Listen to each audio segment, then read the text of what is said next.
What's going on YouTube? It's your host, Bruce GNT. As you can tell by the title of the video, we're going to talk about these proxy wars and what's going on overseas. And to not make light of what's going on in Israel, the main focus of the video is mostly going to be with Russia. You know, what's going on. I don't think not a lot of people are talking about it. And I'm not like I know what the video title says. I'm not trying to fearmonger. I'm not trying to say, okay, we're heading straight for World War III, but I would like to believe that this is the closest that we've been in a very long time. And like I said before, not a lot of people are talking about it. Not a lot of people are taking it as seriously as we need to. And I think this is something that needs to change. So that's what we're here to talk about. But a little bit of a, not in-depth backstory, but backstory into this is that Russia and Ukraine have been in conflict for a while now, but what we're going to focus on was within the past 10 years. So in 2014, they were at war with each other, you know, put quotes around that. But from 2015 to 2022, things were pretty stabilized, you know, nothing that serious. They were obviously tense, it was tensions, but nothing too serious. And then, I mean, during that time, Russia was pretty much kind of negating and lying. I have to say that, lying about, you know, wanting to invade Ukraine. You know, there was always whispers, there was talks, there was even leaks from the Russian government. Hey, look, they're planning something, but they denied it until February 24th, 2022, where essentially they launched a full-scale invasion in Ukraine to destabilize the whole country and to bring them into the fold of Russia. 7 months later, Ukraine pretty much launched their full counteroffensive against the northern part of Russia. And then a month later, in September, they launched a counteroffensive in the southeastern part of Russia. And over the course of this war for the past 2 years, over 500,000 soldiers on both sides have been killed. And look, the loss of life is never a good thing. And I understand it comes with war, but it's something that we just don't want to see. We got to bring light to that. Also, I don't know the numbers specifically for civilians, but like I said before, especially when it comes to civilian life, civilians have no place in the battlefield. You know, a lot of life has been lost, and just a lot of terrible things have been going on.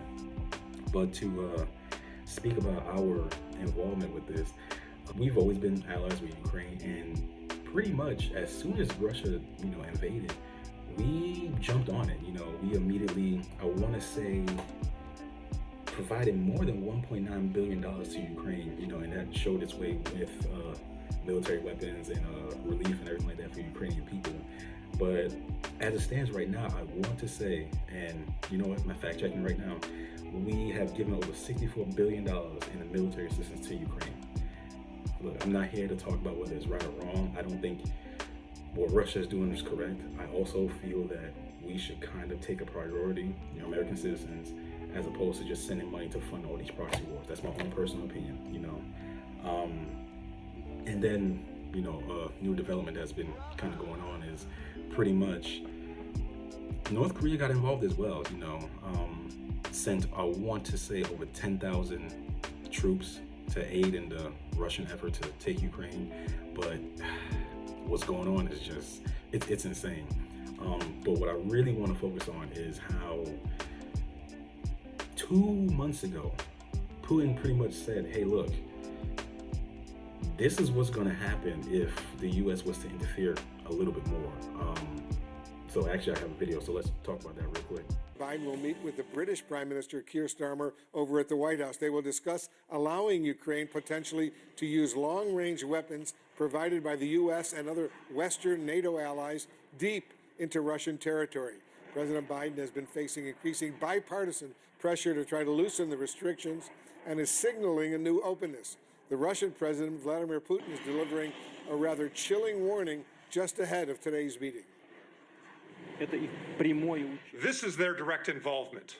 And this, of course, would, in a significant way, change the very essence, the very nature of the conflict. It will mean that NATO countries, the United States and European countries, are at war with Russia. I said that 2 months ago. So, look, I'm not a poker player. You know, I'm not someone that knows about bluffing, anything like that. But if someone was to tell you something like that, you would think that the next appropriate action is to try to keep the peace as much as possible. Because me personally, I like living, I like life. So if I was a world leader, I would take that seriously. I wouldn't see that and be like, you know what, nah, he's probably bluffing. So obviously you know what's coming next. So let's jump into that. A long-standing U.S. policy involving the war in Ukraine. Biden now going to allow Ukrainian forces to use long-range U.S. weapons inside of Russia for the very first time. CNN's Kevin Liptak is traveling with the president in Brazil. Kevin, what more are you learning? Yeah, this is a major change in American policy, and it comes at a critical point in the war in Ukraine as Russian forces mass in the city and around the city of Kursk as they prepare for an offensive there, and as North Korea has sent thousands of its troops to fight alongside Russia in that conflict. President Biden making this decision to allow Ukraine to fire American ATACMS missiles inside Russia for the first time. And this had been the subject of a long-running debate inside the American government about the wisdom of allowing Ukraine this new capability. There were officials who were concerned about the risk. Clearly see, Putin said what he said, nothing happened for 2 months, and then Biden just essentially metaphorically pressed the button. Like, he pretty much said, you know what, I'm gonna do it anyway. And here's my thing, right? Look, no one wants nuclear war, and I think Putin himself has said that several different times. So to want to call someone's bluff, look, it's a ballsy move, I guess, but it's not something I would do. You know what I'm saying? It's not something I would take a chance and do, especially when you're on your way out. That's dastardly. That's real dastardly work to do something like that, you know, on your way out.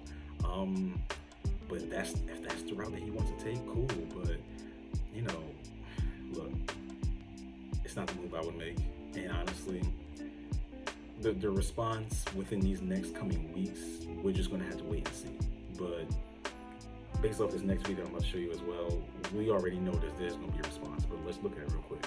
Under these circumstances, I'd like to ask what is Russia's views of this Brazilian-Chinese initiative? It still makes sense for both countries to pursue a initiative in this sense. Thank you.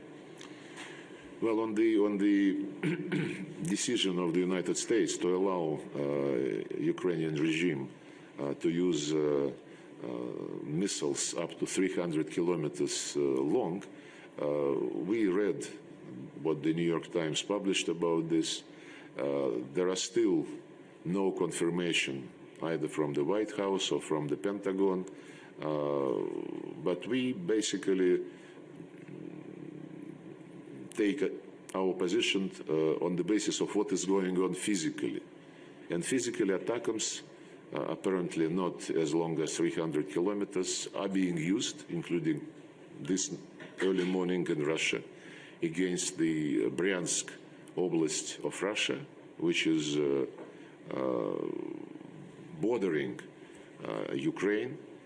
And we proceed from the understanding that this is happening, and that any modification of ATACMS cannot be used without American experts and instructors, including satellite data, including programming and targeting. The President mentioned this several times. If long-range missiles are going to be applied from Ukraine into Russian territory, it will also mean that they are operated by American experts, military experts. And we will be taking this as a qualitatively new phase of the Western war against Russia, and we'll react accordingly. He touched on a point that's like, is really damning, because he's pretty much outlining saying, hey, look, if we're attacked by this, we understand that the only way you can use it, this technology, the ATACMS, is if it's with American hands, because it's your technology, you know how to function it, with your intelligence, and then just, this is you. Essentially, this is you. That's all he's really saying.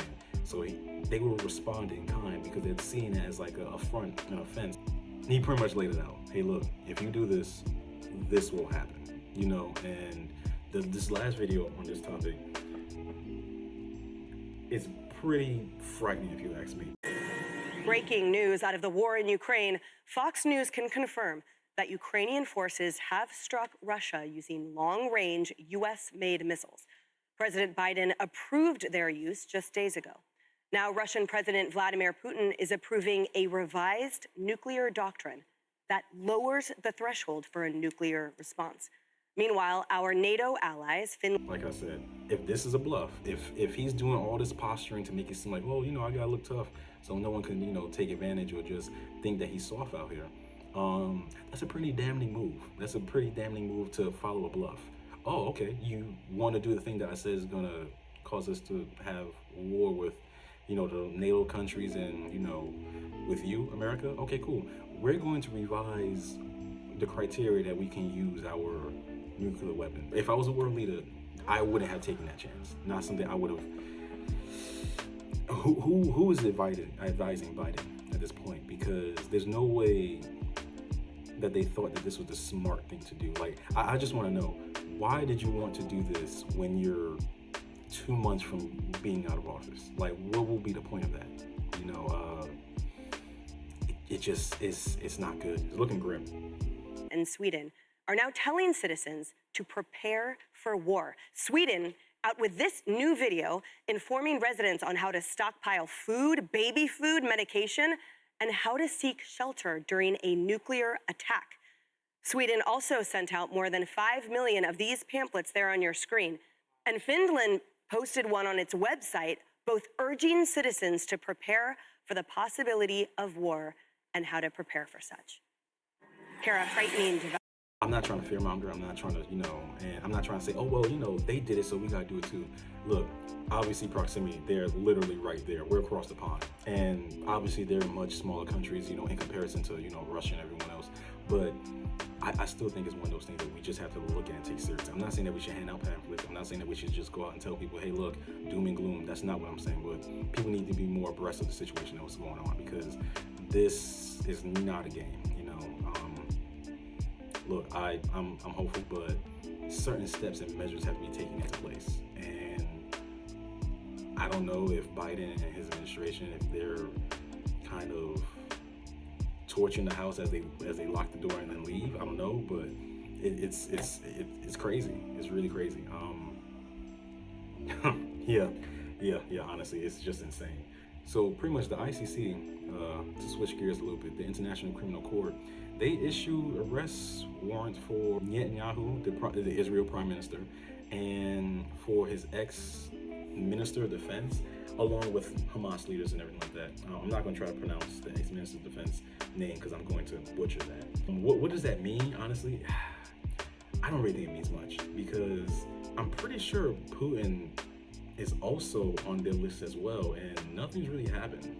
I'm pretty sure he's on the list, obviously, because what's going on in the Ukraine war, and like I said, nothing's happened. So I don't know if this is just posturing, because when I first heard it, I was just thinking to myself, like, damn, okay, taking it seriously. But then I'm looking at him like, well, as long as he doesn't go to certain countries or basically just leave Israel, which I don't even think he was really doing before. I mean, he came over here in the U.S., I want to say in the later half of the year, but now that he knows this is the case, he's just not going to leave.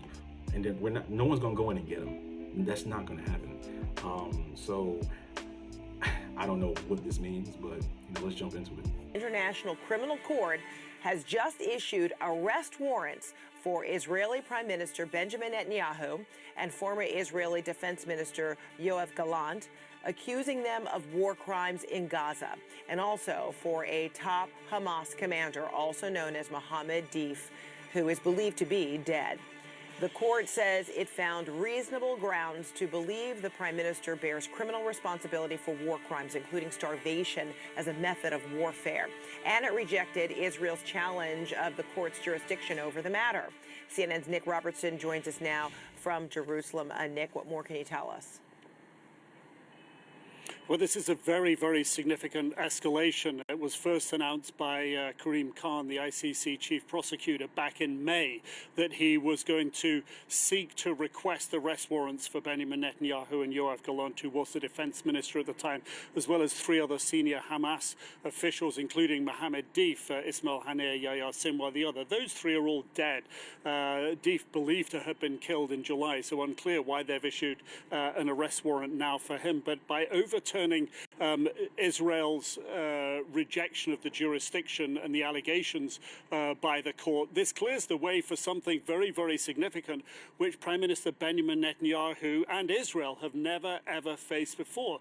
These are very, very serious charges and allegations, as you read them out there, that the court believes they have grounds to believe that he bears criminal responsibility for war crimes, as you said, including starvation as a method of warfare, and of crimes against humanity, of murder, persecution, and of other crimes.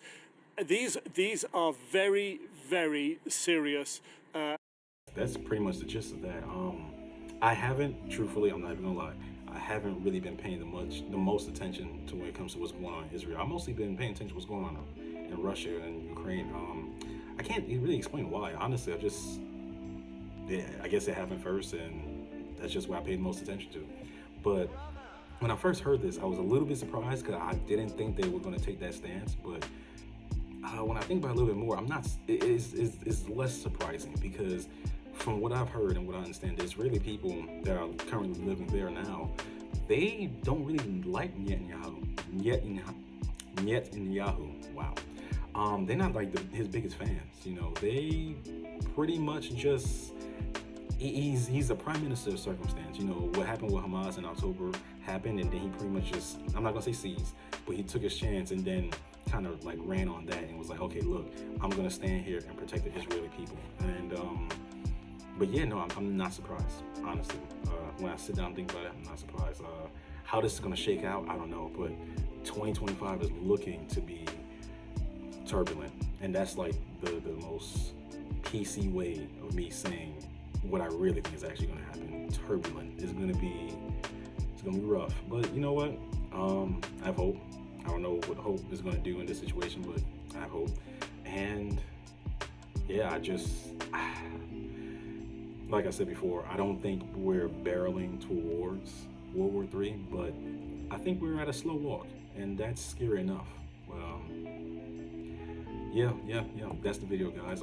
Hopefully you like it. You know, leave a comment, let me know how I'm doing. Just give me something, tell me what's going on, and subscribe if you like. But thank you.